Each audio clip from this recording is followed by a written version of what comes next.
খেলা দেখতে এসে দেখি 4 উইকেট নাই, বললেন আসিফ মাহমুদ ভুঁইয়া, ক্রীড়া উপদেষ্টা। হায় বাংলাদেশ, কত আশা কত স্বপ্ন নিয়ে টিভির পর্দায় বসেছিলাম বাংলাদেশ আজকে ভালো কিছু করবে, বাংলাদেশ আজকে শ্রীলঙ্কার বিপক্ষে দুর্দান্ত একটি জয় এনে দেবে। কিন্তু আমাদের সব আশা ভরসা মাটির সাথে ধূলিসাৎ করে দিল বাংলাদেশ ক্রিকেট টিম। হংকংয়ের সাথে তো দুর্ভাগ্যবশত কোনোভাবে বাংলাদেশ জিতে গেছে। আমরা বাংলাদেশ ক্রিকেট টিমের যে পারফরমেন্স, আমার মনে হয় না এই বাংলাদেশ ভালো কিছু করতে পারবে। প্রথম 2 ওভারে 0 রান 2 উইকেট চলে গেছে। এটা কিন্তু জাতীয় দলের খেলার পারফরমেন্স হয়ে থাকে, একটা পাড়ার ক্রিকেট টিমেও এর থেকে সুন্দর পারফরমেন্স হয়ে থাকে। আমরা খুবই হতাশ।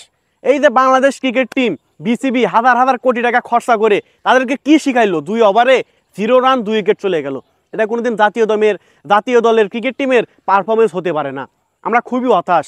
আমরা বারবার বলি এই শেষবার, আর কখনো বাংলাদেশ টিমের খেলা দেখব না। কিন্তু তারপরেও যখন বাংলাদেশের খেলা হয়, আমরা আমাদের মান সম্মান, আমাদের সব রাগ অভিমান সব ধুলোর সাথে মিশিয়ে দিয়ে আমরা টিভির পর্দায় চেয়ারে বসে যাই। আমরা বাংলাদেশ টিমের জন্য দোয়া করি, বাংলাদেশ হয়তো এইবার ভালো কিছু করবে, আগে যা করেছে এবার একটা ভালো খেলা আমাদেরকে উপহার দেবে। কিন্তু না, সেই বরাবরের মতোই বাংলাদেশ আমাদেরকে হতাশা এবং দুঃখ এবং মন ভাঙ্গা, হৃদয় বেদনা, কান্না ছাড়া বাংলাদেশ ক্রিকেট টিম আমাদেরকে আজ কিছুই দিতে পারলো না।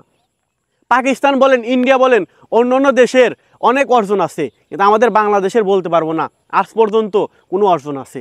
আমরা খুবই হতাশ।